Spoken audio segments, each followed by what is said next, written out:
Summer had just begun,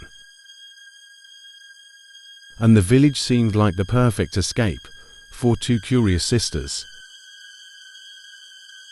Green trees stretched endlessly, with every home guarding its own silent pond.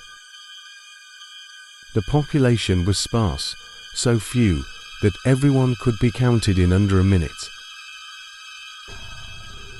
But there was one place no one counted. A shadow loomed over the village, unfinished.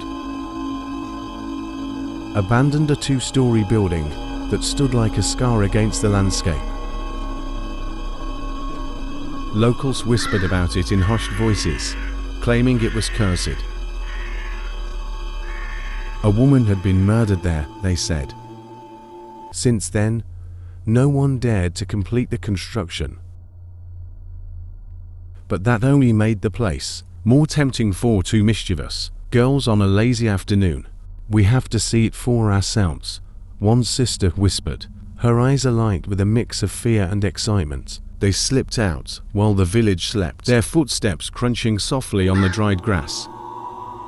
The building felt alive, even and finished.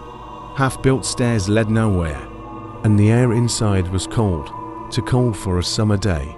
They played around until a loud noise froze them in place. A heavy silence followed. Suddenly, one of the sisters tripped and fell. She tried to get up, but her body felt unnaturally heavy, as if something was pulling her down. The other sister panicked, tugging at her arm, whispering every mantra they had been taught. As if by magic, the weight lifted, and they fled back to their house, breathless. That night, after dinner, they were sent to bed, still shaken from their adventure. The darkness pressed in from all sides as they huddled together, trying to sleep. But then, they saw her. A woman stood on the balcony, her long hair waving in the wind, though no breeze stirred. She faced them, her gaze piercing through the glass. Before they could scream, a voice echoed in the room.